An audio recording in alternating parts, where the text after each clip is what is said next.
Hi friends, నేను మీ సన్నిధి చదువులో సన్నిధి. ఫ్రెండ్స్, ఈరోజు మనం 10th క్లాస్ హిస్టరీ నుంచి ఐరోపాలో జాతీయవాదం పురోగతి పార్ట్ 4 చూసుకున్నామండి. మీకు ఈ వీడియో నచ్చితే కనుక ప్లీజ్ లైక్ చేయండి, షేర్ చేయండి, కామెంట్ చేయండి, సబ్స్క్రైబ్ కూడా చేయండి. ఓకే, మరి లేట్ చేయకుండా వీడియోలోకి వెళ్తాము.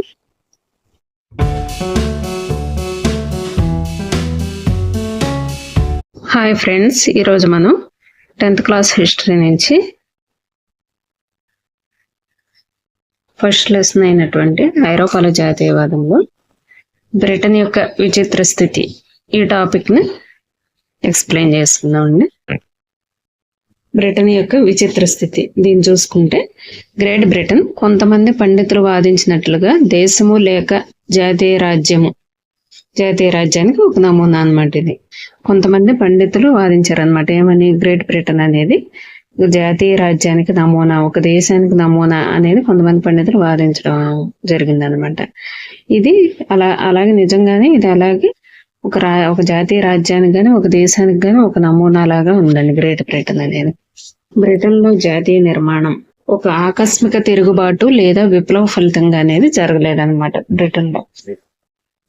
బ్రిటన్ లో జాతీయ నిర్మాణం అనేది అది అప్పటికప్పుడు ఆకస్మికంగా వచ్చింది కాదు, లేదంటే ఇక్కడ విప్లవాలు కూడా ఏం జరగలేదన్నమాట బ్రిటన్ లో. అయితే ఇది సుదీర్ఘ కాలం పాటు కొనసాగిన ప్రక్రియల ఫలితం. ఇది బ్రిటన్ లో ఈ పరిస్థితి అనేది ఇది సుదీర్ఘ కాలం పాటు జరిగినటువంటి ప్రక్రియల యొక్క ఫలితం అండి. నెక్స్ట్ వచ్చేసి 18వ శతాబ్దానికి ముందు బ్రిటిష్ జాతి అనేది లేదు. అసలు 18వ శతాబ్దానికి ముందుగా అసలు బ్రిటిష్ జాతి అనేది లేదనమాట. బ్రిటిష్ దీవుల్లో నివసించేటటువంటి ప్రజల యొక్క ప్రాథమిక గుర్తింపు ఏంటంటే ఇంగ్లీషు, వేల్స్, స్కాట్, ఐరిష్ జాతులుగా ఉండేవన్నమాట. 4 జాతులుగా ఉండేది బ్రిటన్. ఏమేంటి? ఇంగ్లీషు, వెల్ష్, స్కాట్ లేక ఐరిష్ జాతులు అనమాట. ఈ జాతుల సమూహాలన్నింటికీ కూడా వారి స్వంత సాంస్కృతిక రాజకీయ సాంప్రదాయాలు అనేవి ఉండేవి. ఏ జాతికి ఆ జాతి ఎవరికి వాళ్ళు విడివిడిగా సొంత సాంస్కృతిక వారి సాంప్రదాయాలు వాళ్ళకి విడిగా ఉండేవి అనమాట.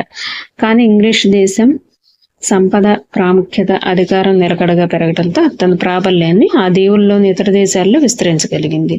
కానీ వీటన్నిటిలో కూడా ఈ ఇంగ్లాండ్ అనేది దాని ప్రాముఖ్యత అనేది పెరిగింది, అలాగే అధికారం అనేది నిలకడగా ఉండటంతో ఇది తన ప్రాబల్యంతో మిగతా దీవులన్నీ ఐర్లాండ్, వేల్స్, స్కాట్లాండ్ ఈ మిగిలిన దీవుల్లో కూడా దాని ప్రాబల్యాన్ని విస్తరించింది అనమాట ఇంగ్లాండ్. సుదీర్ఘ పోరాటం తర్వాత 1688లో రాచరికం నుండి అధికారాన్ని లాక్కొన్న ఇంగ్లీష్ పార్లమెంట్ ఇంగ్లాండ్ కేంద్రంగా ఒక జాతీయ రాజ్యం ఏర్పడటానికి సాధనంగా మారింది. చివరికి ఈ సుదీర్ఘ పోరాటం తర్వాత ఏం జరిగిందంటే 1688లో అధికారం అనేది రాజరికం నుండి పార్లమెంట్ చేతుల్లోనికి వచ్చింది అనమాట. ఇప్పుడు 1688లో ఇది ఇంగ్లాండ్ కేంద్రంగా ఒక జాతీయ రాజ్యం అనేది ఏర్పడింది. అది బ్రిటన్ అనే జాతీయ రాజ్యంగా ఏర్పడిందండి. ఇంగ్లాండ్, స్కాట్లాండ్ మధ్య కుదిరినటువంటి ఐక్యతా చట్టం ఎప్పుడంటే 1707లో ఐక్యతా చట్టం అనేది జరిగిందండి ఇంగ్లాండ్, స్కాట్లాండ్ల మధ్య. దీని ఫలితంగా United Kingdom of great Britain UK అనేది ఏర్పడిందండి. ఇప్పుడు 1707 ఐక్యతా చట్టం ఫలితంగా ఇంగ్లాండ్ తన ప్రాబల్యాన్ని పార్లమెంటు ఇంగ్లీష్ సభ్యుల ఆధిపత్యంలో ఉండేది. ఈ బ్రిటిష్ పార్లమెంట్ ఎవరి ఆధిపత్యంలో ఉండేదండి? ఇంగ్లీష్ సభ్యుల యొక్క ఆధిపత్యంలో ఉండేది. బ్రిటిష్ గుర్తింపు పెరుగుదల వలన స్కాట్లాండ్ యొక్క విలక్షణమైన సంస్కృతి, రాజకీయ సంస్థలు ఒక క్రమ పద్ధతిలో అణచివేయబడ్డాయి. బ్రిటిష్ గుర్తింపు అనేది పెరగటం వల్ల ఏమైందంటే స్కాట్లాండ్ యొక్క దాని విలక్షణమైనటువంటి సంస్కృతి ఉండేదండి. స్కాట్లాండ్ లో ఆ విలక్షణమైన సంస్కృతి, రాజకీయ సంస్థలు అనేవి ఇవన్నీ కూడా క్రమంగా అణచివేయబడ్డాయి అన్నమాట. ఇవన్నీ కూడా ఈ స్కాటిష్ ఐలాండ్స్ లో నివసించేటటువంటి క్యాథలిక్ వంశాలు స్వాతంత్రం పొందడానికి ప్రయత్నించినాయండి. స్కాటిష్ ఐలాండ్స్ లో క్యాథలిక్ వంశాలు స్వాతంత్రం పొందడానికి ఇవి ప్రయత్నించినప్పుడు అవి దారుణమైనటువంటి అణచివేతకు గురైనాయి అనమాట. ఈ స్కాటిష్ హైలాండ్స్ యొక్క క్యాథలిక్ వంశాలు. స్కాటిష్ హైలాండర్స్ ఎవరు వారి యొక్క గైలిక్ భాష మాట్లాడటం, జాతీయ దుస్తులు ధరించడం చేయొద్దని నిషేధించారనమాట. వీళ్ళు స్కాటిష్ హైలాండర్స్ యొక్క వాళ్ళ భాష ఏంటంటే గైలిక్ భాష. ఈ గైలిక్ భాష మాట్లాడటం కానీ అలాగే వారి యొక్క జాతీయ దుస్తులు ధరించడం కానీ చేయకూడదని చెప్పి నిషేధించారన్నమాట. చాలా పెద్ద సంఖ్యలో వారిని మాతృభూమి నుండి బలవంతంగా తరిమివేశారు. అక్కడి నుంచి స్కాట్లాండ్ నుంచి వాళ్ళ మాతృభూమి నుంచి బలవంతంగా వాళ్ళని తరిమేశారు అనమాట, స్కాట్లాండ్ నుంచి. నెక్స్ట్ వచ్చేసి ఇంగ్లాండ్. ఇంగ్లాండ్ కూడా సేమ్ ఇలాంటి పరిస్థితిని ఎదుర్కొందండి. అది వచ్చేసి ప్రధానంగా క్యాథలిక్లు ప్రొటెస్టెంట్లుగా విభజింపబడింది. ఇంగ్లాండ్ క్యాథలిక్లు ప్రొటెస్టెంట్లు ఉండేవాళ్ళు అనమాట. ఇంగ్లాండ్ లో క్యాథలిక్లు ఎక్కువ సంఖ్యలో ఉన్నటువంటి ఐర్లాండ్ పై ఆధిపత్యం సాధించడానికి ఇంగ్లీష్ వారు ఐర్లాండ్ లోని ప్రొటెస్టెంట్లకు సహాయం చేశారు. ఈ క్యాథలిక్లు ఎక్కువ సంఖ్యలో ఉన్నారనమాట. ఇక్కడ ఐర్లాండ్ లో క్యాథలిక్లు ఎక్కువ సంఖ్యలో ఉంటే ఐర్లాండ్ పై ఆధిపత్యం సంపాదించడానికి ఇంగ్లీష్ వాళ్ళు ఏం చేశారంటే ఐర్లాండ్ లోని ప్రొటెస్టెంట్లకు సహాయం చేశారనమాట. బ్రిటిష్ వారి ఆధిపత్యానికి వ్యతిరేకంగా క్యాథలిక్లు చేసినటువంటి తిరుగుబాటును కూడా అణిచేశారనమాట. వీళ్ళ ఆధిపత్యానికి వ్యతిరేకంగా చేసినటువంటి క్యాథలిక్ల తిరుగుబాటును కూడా అణిచేశారు. ఈ ప్రొటెస్టెంట్లకు హెల్ప్ చేశారు. వుల్ఫ్ టోన్ అతని యునైటెడ్ ఐరిష్ మెన్ల నాయకత్వంలో జరిగిన తిరుగుబాటు విఫలమైన తర్వాత, ఇది ఎప్పుడైనా జరిగింది తిరుగుబాటు 1798లో అనమాట. వుల్ఫ్ టోన్ అతని యునైటెడ్ ఐరిష్ మెన్ల వీళ్ళ నాయకత్వంలో జరిగినటువంటి తిరుగుబాటు 1798. ఇది విఫలమైన తర్వాత 1801లో ఐర్లాండ్ యునైటెడ్ కింగ్డమ్ లో బలవంతంగా కలిపివేయబడింది. ఇప్పుడు ఐర్లాండ్ యూకేలో ఎప్పుడు కలపబడిందండి? 1801లో బలవంతంగా కలపబడింది. అదే ఇంగ్లాండ్ స్కాట్లాండ్ అయితే 1707 ఐక్యతా చట్టం ప్రకారం ఏర్పడ్డాయి. అలాగే ఐర్లాండ్ వచ్చేసి యూకేలో ఎప్పుడు కలిపారంటే బలవంతంగా 1801లో. ఆధిపత్యంతో కూడిన ఇంగ్లీష్ సంస్కృతిని ప్రచారం చేయడం ద్వారా కొత్త బ్రిటిష్ దేశం ఏర్పడింది. ఇది ఇంగ్లీష్ సంస్కృతిని ప్రచారం చేశారనమాట. దీంతో కొత్త బ్రిటిష్ దేశం అనేది ఏర్పడింది. కొత్త బ్రిటిష్ చిహ్నాలు అయినటువంటి బ్రిటిష్ జెండా, అది యూనియన్ జాక్ అంటారండి బ్రిటిష్ జెండాని. జాతీయ గీతం వచ్చేసి God save our national king. Britain యొక్క జాతీయ చిహ్నం వచ్చేసి యూనియన్ జాక్, జాతీయ గీతం God of our national king. అలాగే ఇంగ్లీష్ భాష, ఈ మూడింటిని వీళ్ళు ప్రోత్సహించడం జరిగిందండి. పాత దేశాలు ఈ యూనియన్ లో అధీన దేశాలుగా మాత్రమే మనుగడ సాగించాయి అన్నమాట. దీనిలో ఈ యూనియన్ లో స్కాట్లాండ్, ఐర్లాండ్, వేల్స్ ఇవన్నీ కూడా.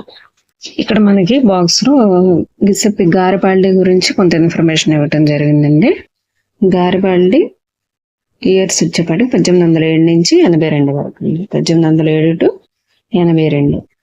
ఇటాలియన్ స్వాతంత్ర సమరయోధుల్లో అత్యంత పేరు ప్రఖ్యాతులు కలిగిన వాడు గిసెప్పి గారిబాల్డి. మనం నిన్న మాజిని గురించి తెలుసుకున్నాం కదండి. మాజిని తర్వాత నెక్స్ట్ గారిబాల్డి అనమాట, గిసెప్పి గారిబాల్డి. ఈయన ఇటాలియన్ స్వాతంత్ర సమరయోధుల్లో అత్యంత పేరు ప్రఖ్యాతులు కలిగిన వాడు గారిబాల్డి. ఇతడు తీర ప్రాంతంలోని వ్యాపారం చేసే కుటుంబంలో జన్మించాడు అనమాట. ఒక వ్యాపార కుటుంబంలో, తీర ప్రాంతంలో వ్యాపారం చేసే కుటుంబంలో జన్మించాడు. వాణిజ్య నౌకా విభాగంలో నావికుడిగా కూడా పనిచేశాడండి ఈయన. వాణిజ్య నౌకా విభాగంలో ఇతను వచ్చేసి 1833లో మాజిని కలిసి యంగిటిలి ఉద్యమంలో చేరాడు. నేను చెప్పుకున్నాం కదండి, యంగిటిలిని స్థాపించింది మాజిని అని చెప్పి, యంగిటిలి యంగ్ యూరోప్ ని.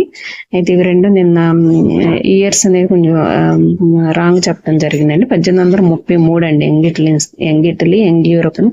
ఈ రెండు స్థాపించింది కూడా 1833లో మాజిని స్థాపించాడండి. ఈ 1833లో స్థాపించినటువంటి యంగిటిలి ఉద్యమంలో చేరాడండి గారిబాల్డి.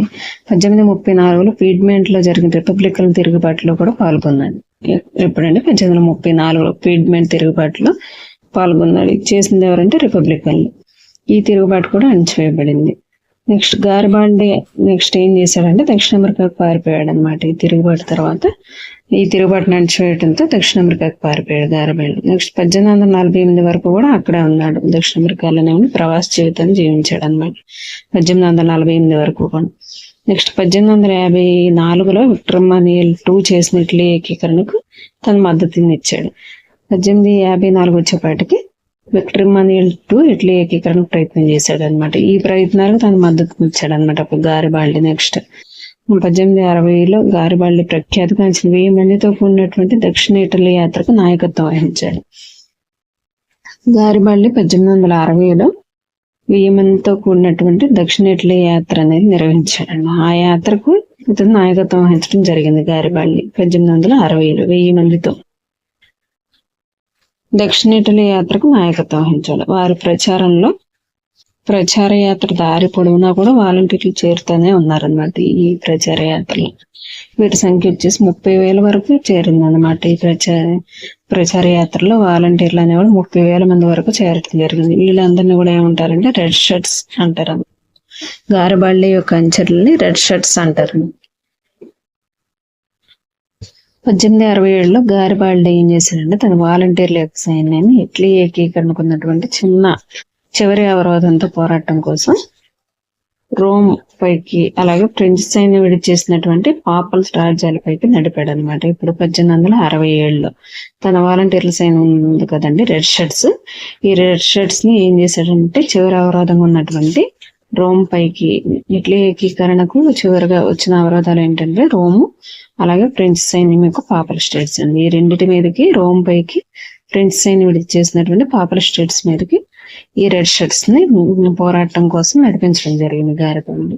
ఫ్రెంచ్ పాపల్ రాజ్యాల సంయుక్త సైన్యంతో రెడ్ షర్ట్స్ వీళ్ళు సరితూగలేకపోయారు అనమాట. ఫ్రెంచ్ యొక్క పాపల్ రాజ్యాల సైన్యంతో సంయుక్త సైన్యంతో 1870లో మాత్రమే ప్రషా యుద్ధ సమయంలో ఫ్రాన్స్ రోమ్ నుంచి ఉపసంహరించుకుంది. అలాగే పాపల్ రాజ్యాలన్నీ కూడా ఇటలీలో కలిసినాయి అంటే ఇప్పుడు 1870లో ప్రషాతో యుద్ధం జరిగిన టైంలో ఫ్రాన్స్ నుంచి రోమ్ ఉపసంహరించుకుంది. అలాగే పాపల్ స్టేట్స్ అన్ని ఇటలీలో కలవటం జరిగింది. ఈ పిక్చర్ ఒకసారి చూడండి. పిక్చర్ వచ్చేసి సార్డినియా పీడ్మంట్ రాజు అయినటువంటి విక్టర్ ఇమాన్యుయల్ టూకు బూటును తొడుగుతున్నాడు అనమాట. ఈ బూటు తొడిగే వ్యక్తి వచ్చేసి గారిబాల్డి అండి. గారిబాల్డి హెల్ప్ చేస్తాడు అనమాట విక్టర్ ఇమాన్యుయల్ టూకి బూటు తొడగటానికి. ఆ బూట్ ఏంటంటే ఇటలీ అనే పేరు గల బూటు తొడగటానికి హెల్ప్ చేస్తున్నాడు అనమాట. ఇది 1859 నాటి ఇంగ్లీష్ వ్యంగ్య చిత్రం అండి. ఇది వచ్చేసి ఒక చిత్తరు లేదా విగ్రహం ద్వారా ఒక పాలకుడిని చూపించవచ్చు. నెక్స్ట్ టాపిక్ వచ్చేసి దేశానికి ఒక దృశ్య రూపం ఇవ్వటండి.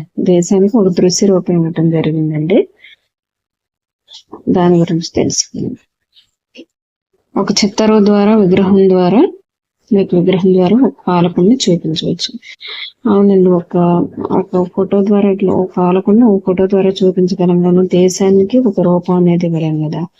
దీన్ని చిత్రకారులు ఏం చేశారంటే దేశానికి ఒక మానవీయ రూపం అనేది కల్పించడం జరిగిందండి. దీని ద్వారా దీనికి పరిష్కారం అనేది కనుగొన్నాం. వివరంగా చెప్పాలంటే వాళ్ళు ఏం చేశారంటే దేశాన్ని ఒక వ్యక్తిగా చూపించారు అన్నమాట. అప్పట్లో దేశాలు అనేవి స్త్రీ రూపంలో చిత్రీకరించబడేవండి. దేశాలన్నీ కూడా దేశాన్ని ప్రాతినిధ్యం చేసేటటువంటి స్త్రీ రూపం అనేది నిర్జీవితంలో ఉన్నటువంటి ప్రత్యేకమైన మహిళ కాదు, కానీ దాన్ని స్త్రీ రూపంలో చిత్రీకరించడం అనేది జరిగిందన్నమాట. అలాగే అది ఒక నిరాకారమైన భావమైనటువంటి దేశం అనే దానికి నిర్దిష్టమైన రూపం ఇవ్వటానికి ప్రయత్నించింది. అంటే స్త్రీమూర్తి అనేది దేశానికి ఉపమానంగా మారిందండి. ఫ్రెంచ్ విప్లవ కాలంలో వచ్చేసి చిత్రకారులు స్వేచ్ఛ, న్యాయం, రిపబ్లిక్ లాంటి భావాలను చిత్రీకరించడానికి స్త్రీ ఉపమానాలను వాడేవాళ్ళు. ఫ్రెంచ్ విప్లవ కాలంలో చిత్రకారులు ఏం చేశారంటే స్వేచ్ఛ, న్యాయం, రిపబ్లిక్ లాంటి భావాలను చిత్రించడానికి స్త్రీ ఉపమానాలను వాడటం జరిగిందండి. నెక్స్ట్ వచ్చేసి ఈ ఆదర్శాలను నిర్దిష్టమైన వస్తువుల ద్వారా లేదా చిహ్నం ద్వారా సూచించేవాళ్ళు. ఈ ఆదర్శాలన్నీ కూడా నిర్దిష్టమైనటువంటి వస్తువులు లేదా చిహ్నాల ద్వారా సూచించేవాళ్ళు. ఏ ఆదర్శాలని స్వేచ్ఛ, న్యాయం, రిపబ్లిక్ ఇలాంటివన్నీ కూడా నిర్దిష్టమైనటువంటి వస్తువులు లేదంటే చిహ్నాల ద్వారా సూచించేవాళ్ళు అనమాట. అలాగే ఎర్ర టోపీ, తెగిన సంఖ్యలు స్వేచ్ఛకు గుర్తులు కాగా కళ్ళకు గంతలు కట్టుకుని చేతిలో త్రాసుని పట్టుకుని ఉండే మహిళ రూపం అనేది న్యాయానికి చిహ్నమైందండి. ఎర్ర టోపీ, సంఖ్యలు అనేవి స్వేచ్ఛకు గుర్తులండి. కళ్ళకు గంతలు కట్టుకుని చేతిలో త్రాసు పట్టుకుని ఉండే మహిళ వచ్చేసి న్యాయానికి చిహ్నం. అదేవిధంగా 19వ శతాబ్దంలో చిత్రకారులు ఏం చేశారంటే దేశాన్ని సూచించడానికి స్త్రీ సంబంధమైనటువంటి సంకేత రూపాలను కనిపెట్టడం జరిగిందండి. ఫ్రాన్స్ దేశంలో ఆ రూపానికి స్థానికంగా ప్రాచుర్యం పొందినటువంటి మేరియాన్ అనే పేరు పెట్టారండి. ఫ్రాన్స్ దేశంలో దేశానికి రూపమైనటువంటి ఆ స్త్రీ రూపం పేరు మేరియాన్ అండి. ఆ పేరు ప్రజారాజ్యం అనే భావనను బలపరిచింది. మేరియాన్ అనే పేరు ప్రజారాజ్యం అనే భావనను ఫ్రాన్స్ లో బలపరిచిందండి. నెక్స్ట్ వచ్చేసి ఆమెకు సంబంధించినటువంటి ఎర్ర టోపీ, 3 రంగులు, రిబ్బన్ బ్యాడ్జ్ మొదలగు చిహ్నాలు స్వేచ్ఛ, రిపబ్లిక్లకు ఇచ్చిన రూపాలుగా విగ్రహించబడి అన్నమాట. వీడికి ఉన్నటువంటి ఎర్ర టోపీ, 3 రంగులు, రిబ్బను, బ్యాడ్జ్ ఇవన్నీ కూడా స్వేచ్ఛ రిపబ్లిక్ ఇచ్చినటువంటి రూపాలండి ఇవన్నీ కూడా. నెక్స్ట్ ప్రజలకు జాతీయ ఐక్యతా చిహ్నాన్ని గుర్తు చేయడానికి మరియు వారిని దాంతో తన్మయత్వం చెందేలా ఉత్సాహపరచడానికి ఏం చేశారంటే బహిరంగ కూడల్లో మేరియన్ విగ్రహాలను నెలకొల్పడం జరిగిందండి. దీనికి ప్రజలకు జాతీయ ఐక్యతా చిహ్నాన్ని గుర్తు చేయడానికి వారిని ఉత్సాహపరచడానికి మేరియన్ విగ్రహాలను బహిరంగ కూడల్లో నెలకొల్పడం జరిగింది. అలాగే జర్మనీ దేశానికి ఉన్నటువంటి స్త్రీ విగ్రహ రూపం చూసుకుంటే జర్మేనియా అండి. జర్మేనియాకి దృష్టి రూపం ఇచ్చినప్పుడు ఆమెకి ఏముంది అంటే ఓక్ ఆకుల కిరీటాన్ని ధరించింది. అలాగే జర్మన్ ఓక్ అనేది దేనికి గుర్తు అంటే వీరత్వానికి గుర్తు అండి. ఈ ఓక్ ఆకుల కిరీటం అనేది వీరత్వానికి గుర్తు. ఇక్కడ మనం చూసుకుంటే ఈ పిక్చర్ మేరియాన్ చిత్రం అండి. ఇది ఫ్రాన్స్ దేశ చిహ్నమైనటువంటి మేరియాన్ చిత్రం. ఇది వచ్చేసి 1854 నాటి రిపబ్లిక్ ఆఫ్ ఫ్రాన్స్ కు సంకేతమైనటువంటి మేరియాన్ చిత్రం ఉన్నటువంటి పోస్టల్ స్టాంప్ అండి. పోస్టల్ స్టాంప్ ఇది వచ్చేసి రిపబ్లిక్ ఆఫ్ ఫ్రాన్స్ కి సంకేతమైనటువంటి ప్రవేశపెట్టడం జరిగింది 1854లో. నెక్స్ట్ ఇది వచ్చేసి జర్మనీ దేశంలోని జర్మేనియా చిత్రం అండి. ఇది ఈ జర్మేనియా చిత్రానికి పైన చూడండి, ఇది వచ్చేసి ఓక్ ఆకుల కిరీటం, చేతులు ఖడ్గం.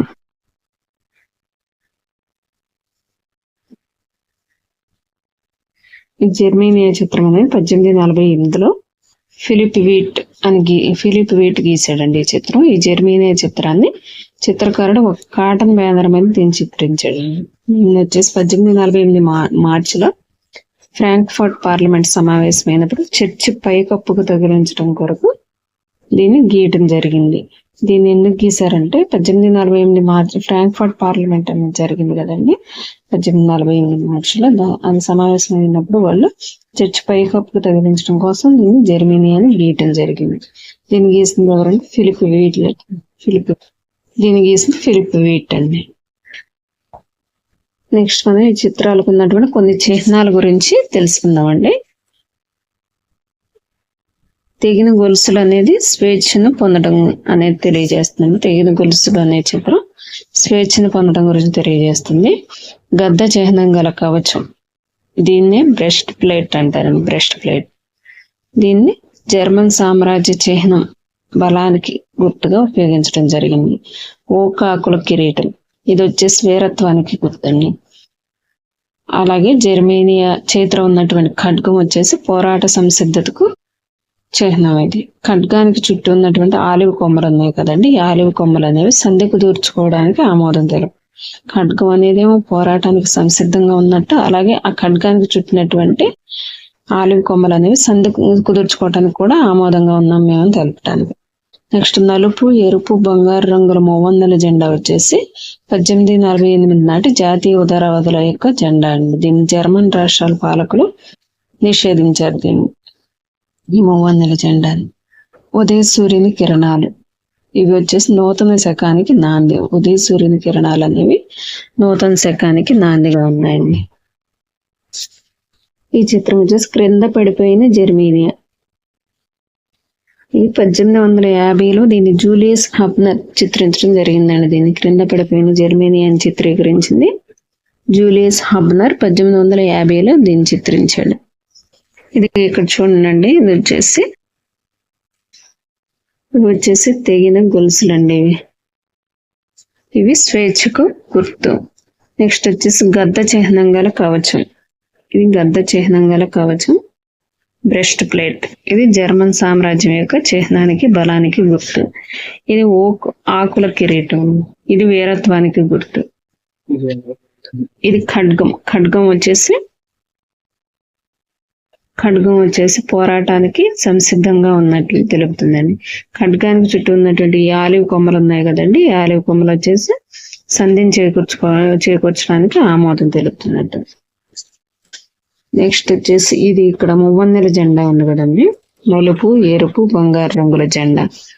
ఈ జెండా వచ్చేసి ఇది జెండా అండి, మూవందల జెండా. ఈ జెండా అనేది 1848 నాటి జాతీయ ఉదారవాదుల యొక్క జెండా అండి. అయితే దీన్ని జర్మన్ పాలకులు తర్వాత నిషేధించారు.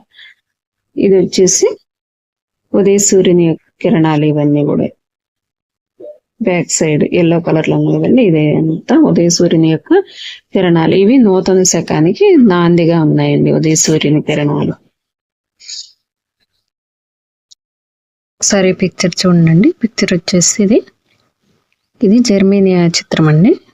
ఇది రైన్ నదిని కాపలా కాస్తున్నటువంటి జర్మేనియా చిత్రం అండి. ఇది రైన్ నదిని కాపలా కాస్తున్నటువంటి జర్మేనియా చిత్రం. దీన్ని గీసింది లోరెంజ్ క్లాసెన్ అనే చిత్రకారుడు దీన్ని గీయటం జరిగిందండి 1860లో. రైన్ నదిని కాపలా కాస్తున్న జర్మేనియా చిత్రం అండి. జర్మేనియా ఖడ్గంపై ఉన్న శాసనం మీద ఇలా ఉందంటండి. ఏమని? జర్మన్ ఖడ్గం జర్మన్ రైన్ను కాపాడుతుంది. ఈ ఖడ్గం మీద రాస్తున్నది ఏంటంటే జర్మన్ ఖడ్గం జర్మన్ రైన్ను కాపాడుతుంది అని జర్మేనియా ఖడ్గం మీద ఈ శాసనం అనేది రాయబడి ఉందంటండి. ఇది రైన్ నదిని కాపలా కాస్తున్న జర్మేనియా చిత్రం. ఈ చిత్రం గీసింది లోరెంజ్ క్లాసెన్ 1860లో అండి. నెక్స్ట్ వచ్చేసి జాతీయవాదం సామ్రాజ్యవాదం ఐరోపాలో ఎట్లా ప్రభావం చూపింది దాని గురించి తెలుసుకుందామండి. 19వ శతాబ్దం మొదటి సగంలో ఉన్నటువంటి ఆదర్శ ప్రజాస్వామ్య భావనలు చివరి 25 ఏళ్లలో ఈ జాతీయవాద భావన అనేది నిలుపుకోలేకపోయింది అనమాట. మొదట్లో ఆదర్శ ప్రజాస్వామ్యం అనేది ఉందండి. అది వచ్చేపాటికి చివరి 25 ఏళ్ళు వచ్చేపాటికి ఆ జాతీయవాద భావన ఇది నిలుపుకోలేకపోయింది ఐరోపాలో. అది కొన్ని పరిమిత లక్ష్యాలతో కూడినటువంటి ఒక సంకుచిత విధానంగా తయారైంది అనమాట. ఈ కాలంలో జాతీయవాదుల సమూహాలు ఇవన్నీ కూడా ఏం జరిగినాయి అంటే వీళ్ళందరూ కూడా చాలా అసహనంతో రగిలిపోతూ యుద్ధానికి సిద్ధంగా ఉండేవాళ్ళు అనమాట. వీళ్ళందరూ కూడా తమ సామ్రాజ్యవాద లక్ష్యాన్ని ఎవరికి వాళ్ళ సామ్రాజ్య లక్ష్యాలను నెరవేర్చుకోవటానికి వీలుగా వారి యొక్క ముఖ్యమైనటువంటి ఐరోపా శక్తులు ఏం చేసింది అంటే ప్రజల యొక్క జాతీయవాద ఆకాంక్షలు అనేవి వీళ్ళు మార్చేయటం జరిగిందండి. 1871 తర్వాత ఐరోపాలో జాతీయవాద ఉద్రిక్తతలకు కీలకమైన కేంద్రం ఏంటంటే బాల్కన్స్ అండి. ఈ బాల్కన్స్ అనేది బాల్కన్ సముద్రం చుట్టూ ఉన్నటువంటి ఏరియాని బాల్కన్ ఏరియా అంటారండి. ఈ బాల్కన్స్ అనేది భౌగోళికంగా జాతిపరంగా వైవిధ్యంగా ఉన్నటువంటి స్లావ్స్ అని పిలువబడే ప్రజలు ఎక్కువగా ఉండేవాళ్ళండి. స్లావ్స్ ఉండేవాళ్ళు ఈ బాల్కన్ ప్రాంతంలో. ఇది 1871 తర్వాత ఐరోపాలో కీలకమైన కేంద్రం ఏంటంటే జాతీయవాద ఉద్రిక్తతలకు బాల్కన్ ప్రాంతం. ఈ బాల్కన్ ప్రాంతంలో ఎక్కువగా ఉండే ప్రజలు స్లావ్స్ అనమాట. వీళ్ళు ఆధునిక కాలంలో ఎక్కడ ఉన్నారంటే Romania, Bulgaria, Albania, Greece, Macedonia, Croatia, Bosnia, హెర్జగోవినా, Slovenia, Serbia, Montenegro ఈ ప్రాంతాల్లో ఉండేవాళ్ళని బాల్కన్స్ ప్రజలు అంటారండి. ప్రజెంట్ ఈ ఏరియాల్లో ఉన్నటువంటి ప్రజలను బాల్కన్ ప్రజలు అంటారండి. బాల్కన్స్లో ఎక్కువ భాగం ఓటోమన్ సామ్రాజ్య నియంత్రణలో ఉండేదన్నమాట. ఈ బాల్కన్లో ఎక్కువ భాగం బాల్కన్స్లో విస్తరించినటువంటి కాల్పనిక జాతీయవాద భావనలో దాంతోపాటుగా ఓటోమన్ సామ్రాజ్యం అనేది విచ్ఛిన్నం కావటం ఇవన్నీ కూడా ఈ ప్రాంతాన్ని ప్రమాదకరమైన స్థితికి తెచ్చి ఏమిటి జాతీయ కాల్పనిక భావనలో ఒకటి, అలాగే ఒట్టోమన్ సామ్రాజ్యం అనేది విచ్ఛిన్నం కావటం జరిగిందండి. ఆ సమయంలో ఇది కూడా ఈ ప్రాంతాన్ని ప్రమాదకరమైన స్థితి అనేది తేవటం జరిగిందనమాట. 19వ శతాబ్దం అంతా కూడా ఏం జరిగిందంటే ఆధునీకరణ, అంతర్గత సంస్కరణలు వీటన్నిటి ద్వారా ఒట్టోమన్ సామ్రాజ్యం తను బలపరుచుకోవాలని ప్రయత్నించింది 19వ శతాబ్దం అంతా కూడా. కానీ అది సాధ్యపడలేదన్నమాట. అయితే ఐరోపా జాతులు ఏం చేశారంటే ఒకటి తర్వాత ఒకడు దాని నియంత్రణ నుంచి విడిపోవటం జరిగింది. ఒట్టోమన్ సామ్రాజ్య నియంత్రణ నుంచి విడిపోయి ఎవరికి వాళ్ళు స్వాతంత్రం ప్రకటించుకోవటం అనేది జరిగిందండి. జాతీయత ఆధారంగా స్వాతంత్రం లేకపోతే రాజకీయ హక్కులు ఇవ్వాలని వీళ్ళు కోరుకున్నారండి. స్వాతంత్రం లేకపోతే మాకు రాజకీయ హక్కులు కావాలని కూడా వీళ్ళు బాల్కన్స్లో చాలా రాజ్యాలు కోరుకున్నాయి అనమాట. వాళ్ళు ఏమనేవాళ్ళు అంటే ఒకప్పుడు మేము స్వతంత్రంగా ఉండేవాళ్ళం, అలాగే తర్వాత విదేశీ శక్తులు వచ్చి మమ్మల్ని జయించాయి అని చెప్పి వాళ్ళ చరిత్ర అంతా దీనికి ఉపయోగించడం జరిగింది. దీనికి వాడుకోవటం జరిగింది అనమాట వాళ్ళ స్వాతంత్ర్యం కోసం. అందువల్ల బాల్కన్స్లో ఏంటంటే తిరుగుబాటు స్వభావం కలిగినటువంటి జాతీయులు ఏం చేశారంటే తమ పోరాటాలను చాలా కాలం క్రితం పోగొట్టుకున్నటువంటి స్వాతంత్ర్యాన్ని తిరిగి పొందాలని చాలా ప్రయత్నం చేయడం జరిగిందండి. నెక్స్ట్ వివిధ స్లావ్ జాతీయులు ఏం చేశారంటే వాళ్ళ గుర్తింపును స్వాతంత్ర్యాన్ని చాటడానికి పోరాటాలు చేయడం అనేది జరిగిందనమాట. ఈ పోరాటాలు చేస్తుండటంతో ఏమైందంటే బాల్కన్ ప్రాంతం తీవ్ర సంఘర్షణలతో కూడినటువంటి ప్రాంతంగా అది మారిపోయిందండి. బాల్కన్ ప్రాంతం అంతా కూడా బాల్కన్ రాజ్యాలు ఏం జరిగిందంటే ఒకదాని పట్ల ఒకటి తీవ్ర అసూయని పెంచేసుకున్నాయి.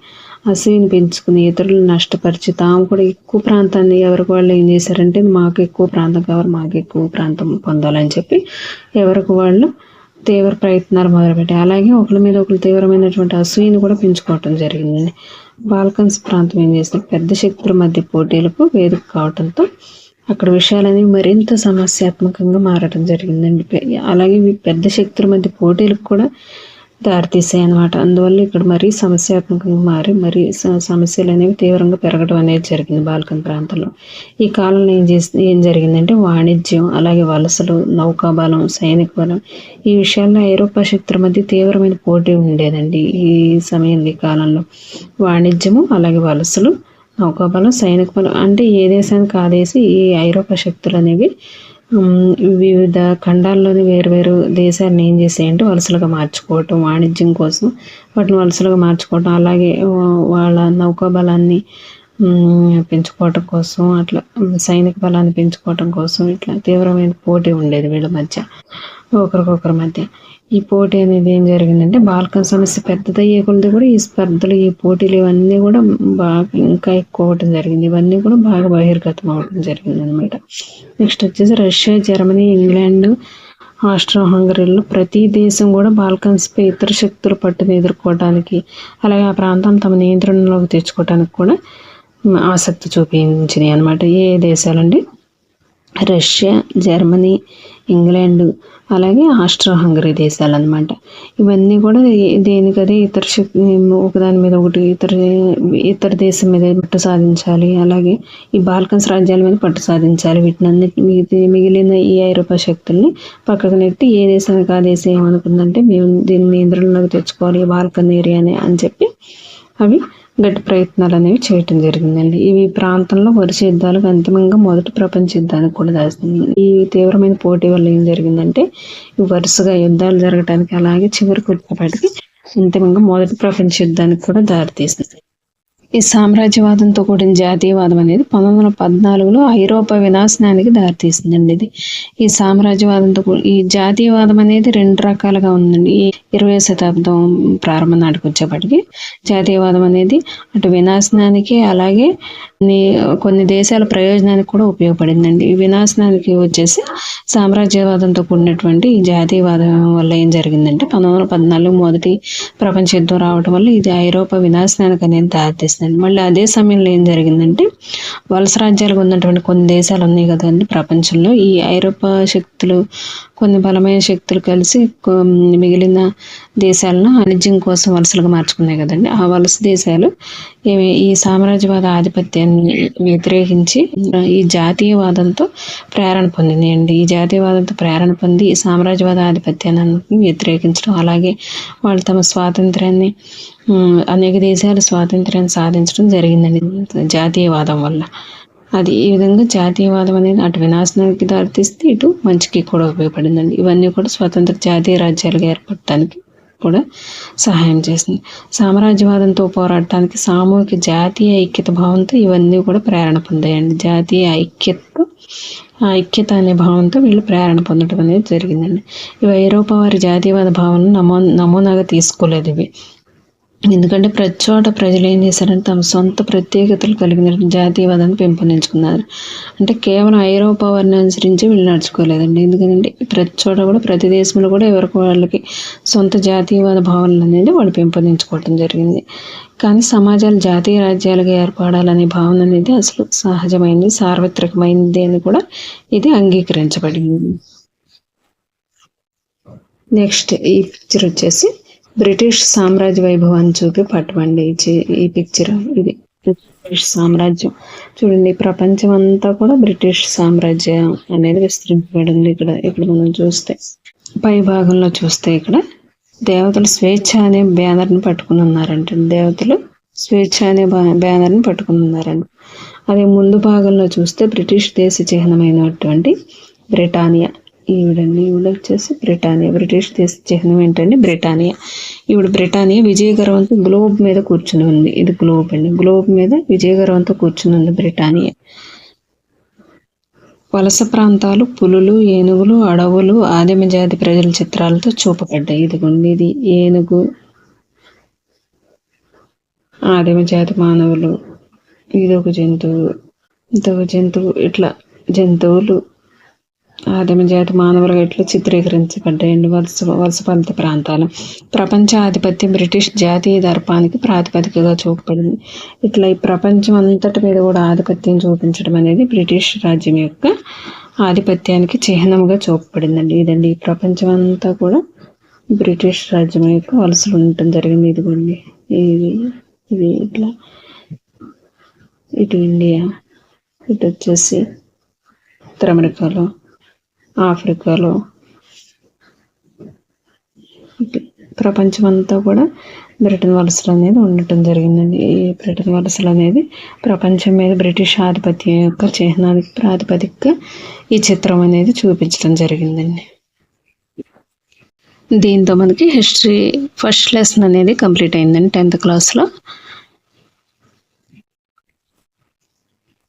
మీకు ఈ వీడియో నచ్చితే కనుక ప్లీజ్ లైక్ చేయండి, షేర్ చేయండి, కామెంట్ చేయండి, సబ్స్క్రైబ్ కూడా చేయండి. Thank you.